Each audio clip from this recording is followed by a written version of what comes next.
Hey everyone, and welcome back to Nighttime Mics. I'm Sarah, and as always, I'm sitting here with my good friend Mike. How's it going today, Mike? Hey Sarah, I'm doing great. I'm actually really excited about today's topic because, honestly, it's something I struggle with all the time. I was just thinking about it this morning while I was trying to fix my toaster. Oh no, what happened to the toaster?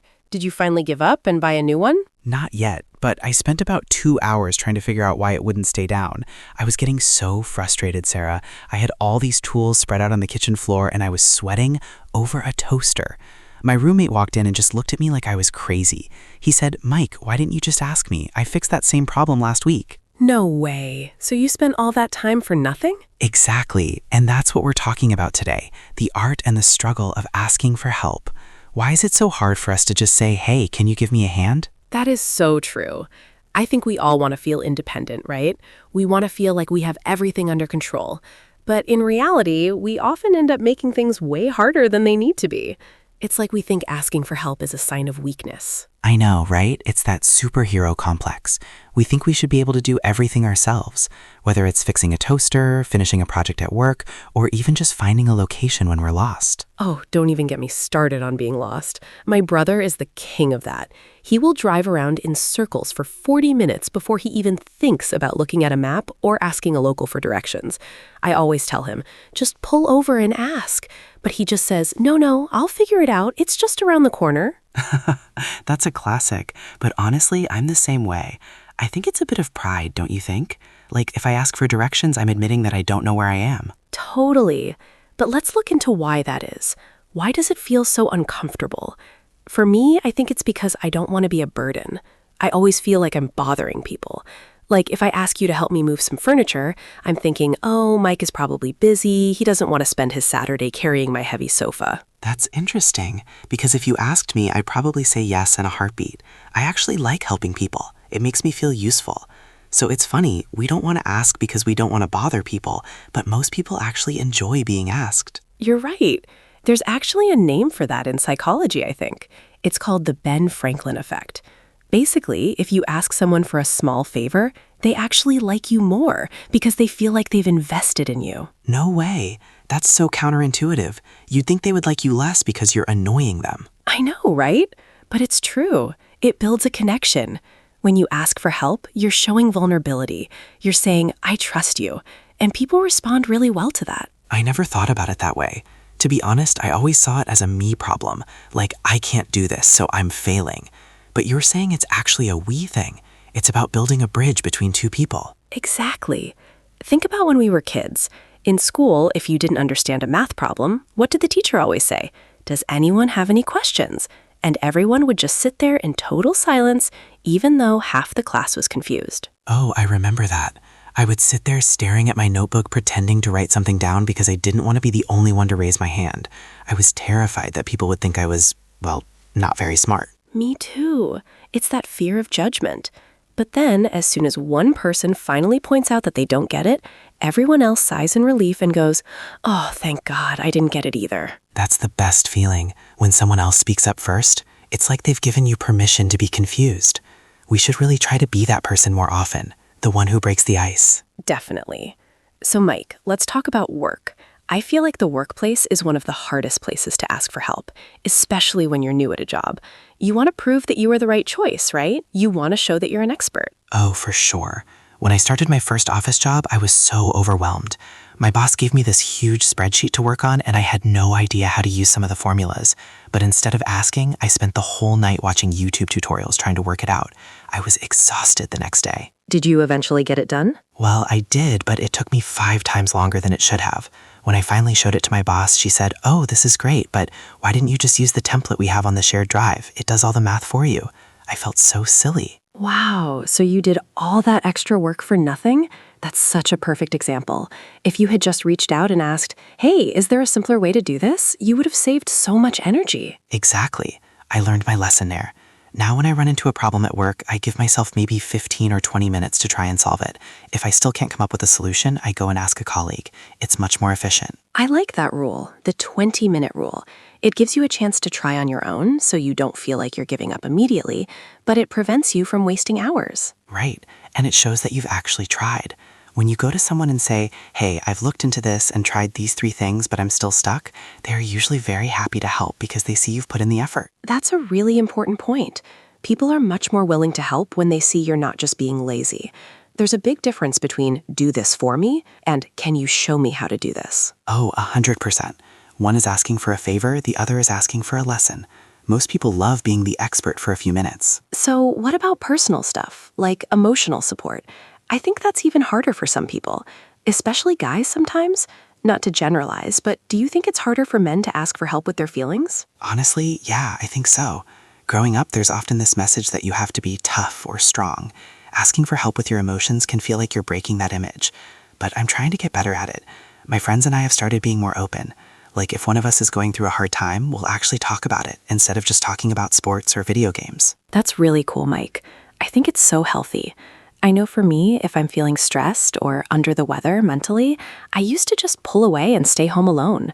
I thought I needed to fix myself before I could hang out with friends again. That's interesting. I do the same thing sometimes. It's like we think we have to be perfect to be around people.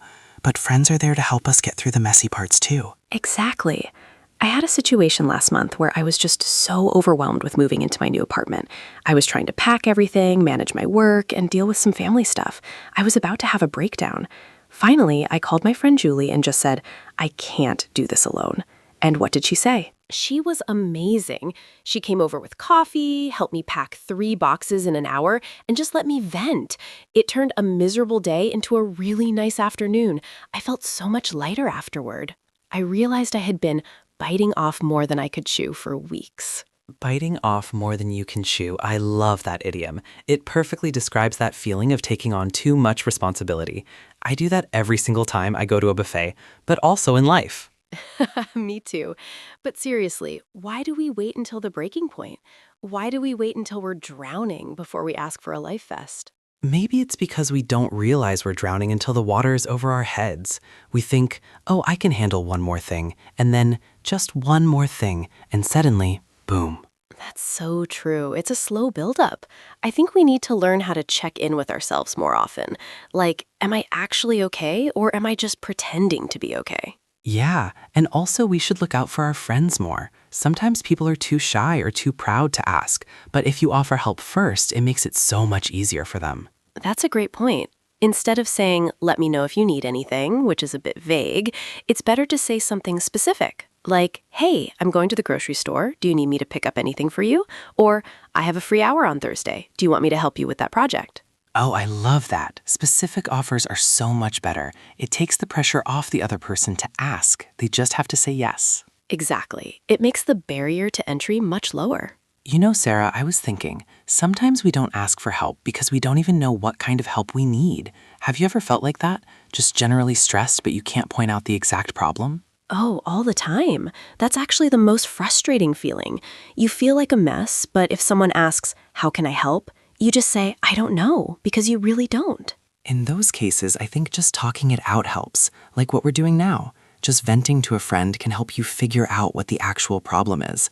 Sometimes the help I need isn't someone to do something, but just someone to listen. That's so true. Sometimes the help is just a sounding board. Someone to say, yeah, that sounds tough. I get why you're stressed. It validates your feelings. Definitely.